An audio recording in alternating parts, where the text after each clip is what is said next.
All right, let's talk about the modes in the key of G within the G scale. Modes are just a system that musicians use to organize the scale to where you can start on different scale degrees to create solos. So one thing to know about the modes is that they're directly related to these diatonic triads. Those are just harmonized scale degrees that create all of the chords of one particular key. So for instance, in the key of G, our triads, our diatonic chords are G, A minor, B minor, C, D, E minor, F sharp half diminished, which is also basically a seventh chord, and G. So let's just start with the first mode. I'm going to also explain the names of each mode and how they're used in a very basic way. The first mode is starting on the root note on our G note, and it's called Ionian. This is just over a G major chord, and it sounds like this.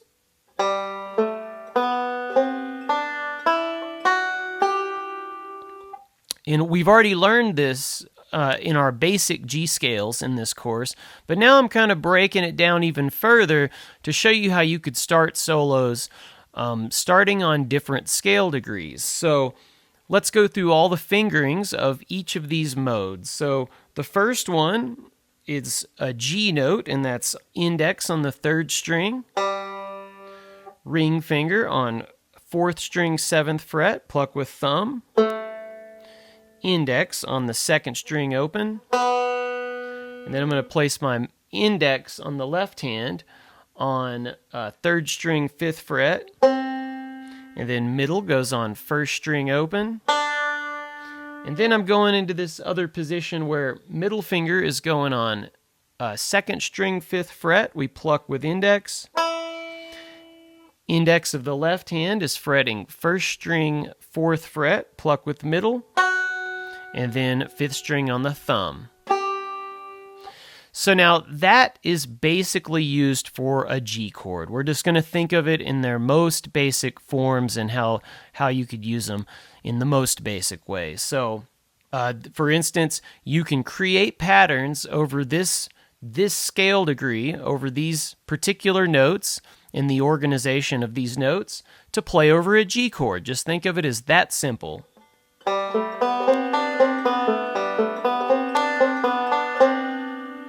And if you create different patterns within these different scale degrees and these different modes, then it's just another way to add depth to your solo and also just understand how scales and chords work, because this is also working with chords.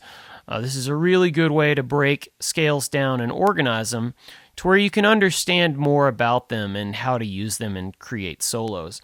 So the second scale degree starts on an A note, and this is functioning over the A minor chord in the key of G. This is functioning over the 2 minor, in which you'll see this is the second scale degree. So 1, 2, do, re. So this is the A note that we're focused on here because it's falling within this pattern. So here's the A minor. This is called the Dorian scale, and it sounds like this.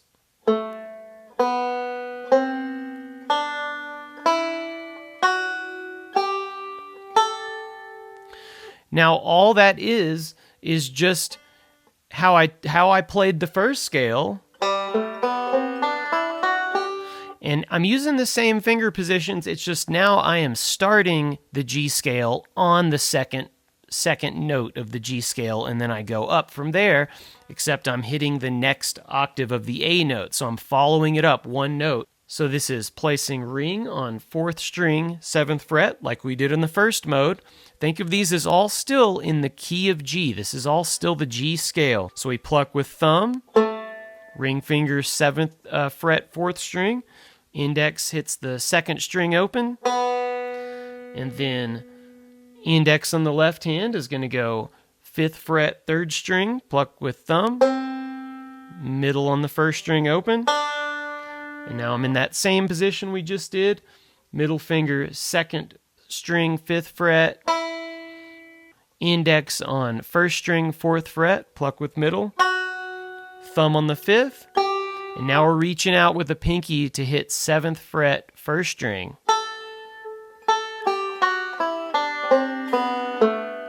Now that sound, if I play the chord A minor, or here's an A minor that it's closely attached to,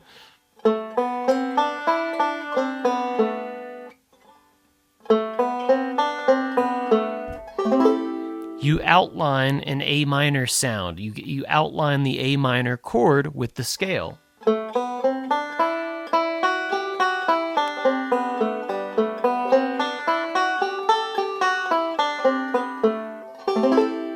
If you have an A minor chord, especially if you're in the key of G, and an A minor chord shows up, you could create a lick or improvise over that section of the G scale. So it's that simple. Now the B minor, this is the 3rd mode, starting on a B note, and it's actually outlining of the B minor triad of the key of G. So if a B minor shows up in a solo, you could potentially start your solo on the open B note. So this sounds like this.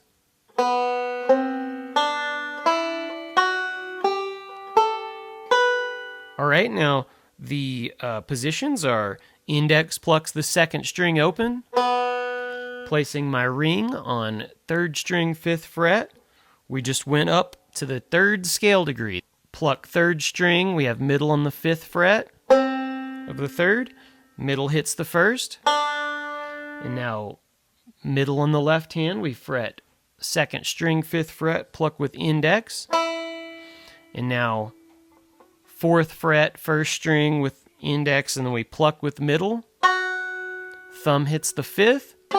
And then we can shift up to this next scale degree. We just move this up, or this next position, middle on 2nd string, 10th fret, pluck with index, and then pluck 9th fret, 1st string, pluck with middle. So now, B minor. If a B minor chord shows up, which it does sometimes in the key of G, you could potentially think about starting your solo or starting your lick over that section of the G scale.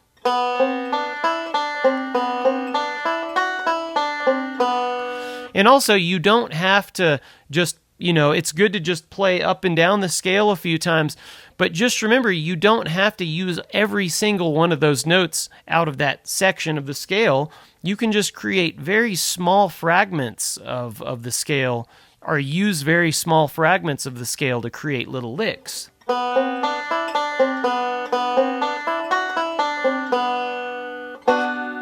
So just something to think about.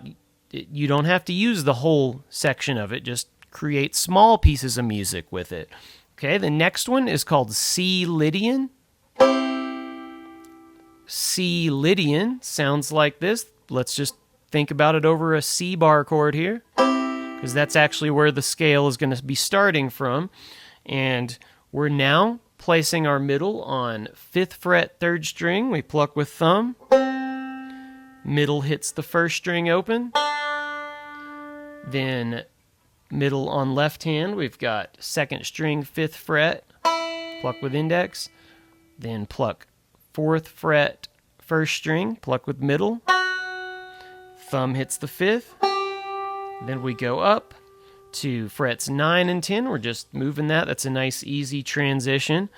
And then pluck second string with index, middle on the first, thumb on the fifth. We're wrapping our finger around the 5th string at the 10th fret.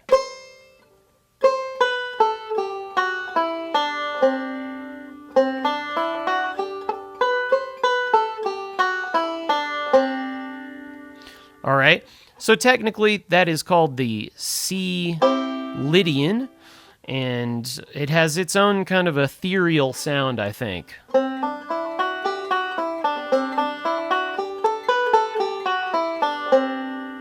So that could potentially be used over a C chord in the key of G.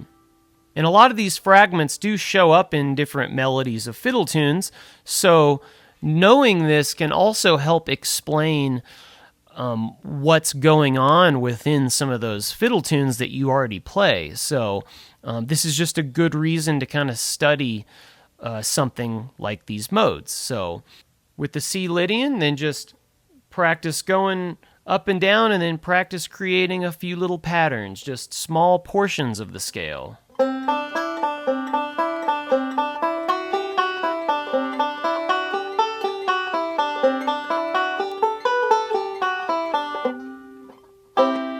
And then the next one is over a D, or really a D7 is a good way to think about this one, because it just kind of got a D7 sound.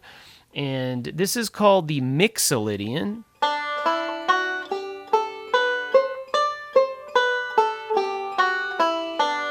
Now this one is starting on the first string open. This is starting on the open D note, and we pluck that with middle finger. And then middle finger frets. Luckily, you've already done all these pieces in all the other modes, so there's a lot of repetition here. But middle finger, second string, 5th fret, pluck with index.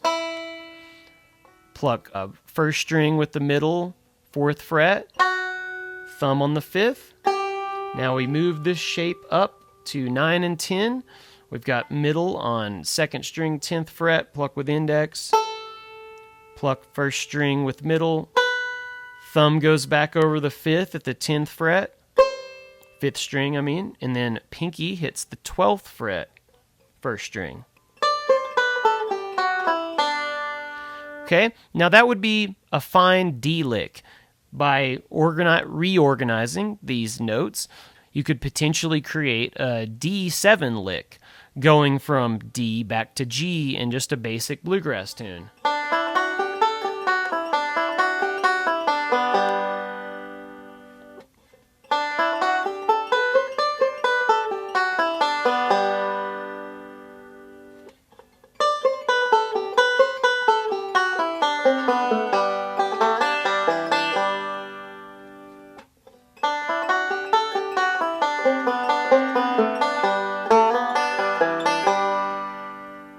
All right, so that was the D Mixolydian, and the next one is back to another minor chord. This is an E minor chord.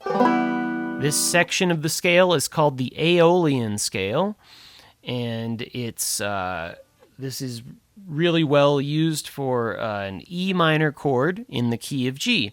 So this starts out in this 2-finger position, middle on second string, 5th fret, index first string, 4th fret. We pluck second string with index, middle on the first, thumb on the 5th.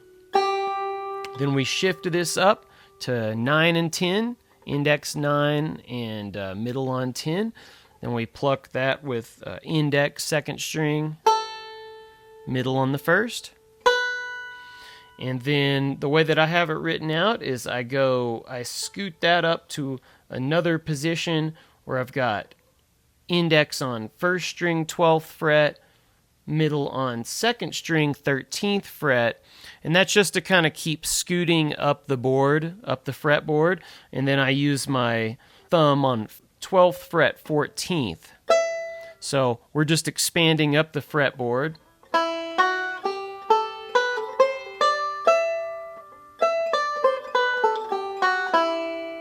But like I say, that's just showing you what the exact notes are.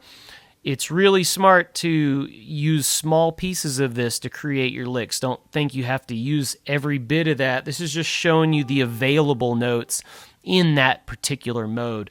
So if it's E minor, you'll see that middle finger is already touching down on E minor scale degree. So you could go...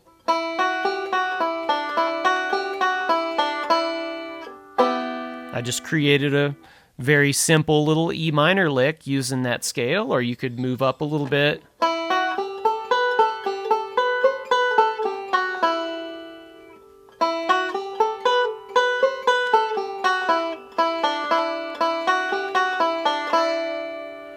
And if you listen to it and also strum your E minor chord, you can really hear how that's tonally centered around the E minor. It just sounds good. It works really well. So it's a good choice for starting a solo on the E minor. All right. Now the last one is called the Locrian mode. And this is working over an F sharp half diminished chord. And this very simple way to think about that, instead of thinking of all the extra diminished things, is the most basic way to use this is think of it from a 5 to 1, because this is related to seventh family of chords, and this just has the sound of going from the 5 and resolving on the 1. Here's the F sharp half diminished, which you're going to notice it's just like a D7 chord, and listen to it resolve. Okay, because that's the last mode before it starts back to the higher octave of the Ionian mode that we started on. It's got the sound of resolving from a 5 to 1. And the way that this one is written out, there's multiple ways to find these notes, and they're in different places. They're in different places on your fretboard. But this one is going to start with middle finger on 2nd string 7th fret. We pluck with index. Pluck the 5th string open with the thumb. And now we're moving up. You can kind of see what we're doing is just continuing to move up the neck. We've got index on 1st string 9th fret, middle on 2nd string 10th fret. We pluck 2nd string with index, middle with 1st. Wrap the thumb around the 5th string 10th fret, pluck with thumb. Pinky places it on 1st string 12th fret, pluck with middle. And then we are shifting middle and index up to frets 17 and 16. Index on 1st string 16, middle on 2nd string 17. We pluck 2nd string with index, and then middle on the 1st.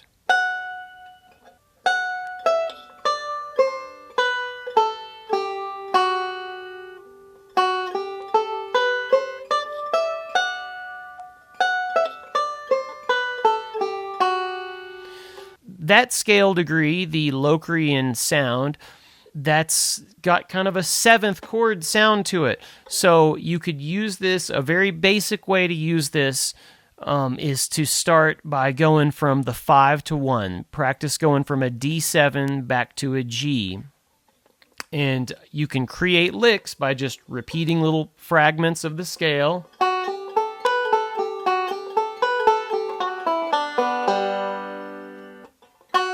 Okay, now to show you how you can find these in different places, this is an F sharp note. All right, but here it is also on the 1st string.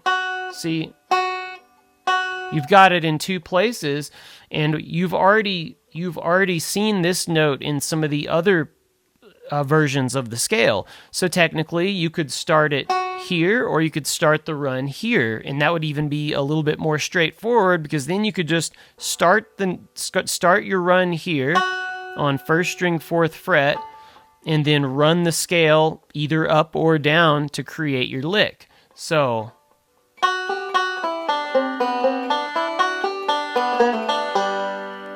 Now that would have worked as a D7 lick, a D7 back to G.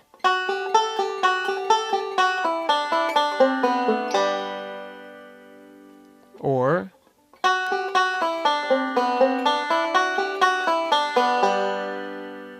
so there's just a couple ways that you could do it.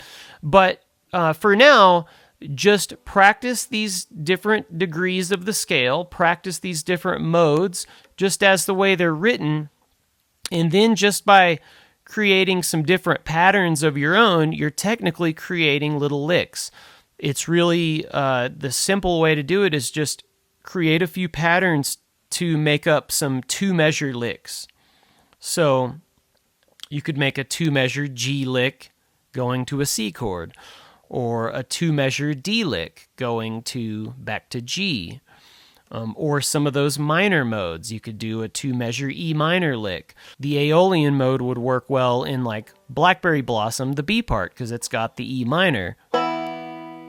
So you could create an alternate solo or some licks on that E minor chord. So using that Aeolian scale. So there's just a lot of potential here for understanding the scale.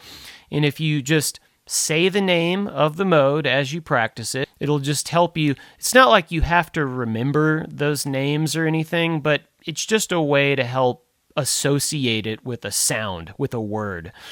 These are all Greek names, so that's kind of an interesting thing to learn anyway. But mostly try to get the sound of those things in your ears and in your mind, and try to get your hands to understand those positions. And just work on each little bit first, and then start to try to craft little pieces of it.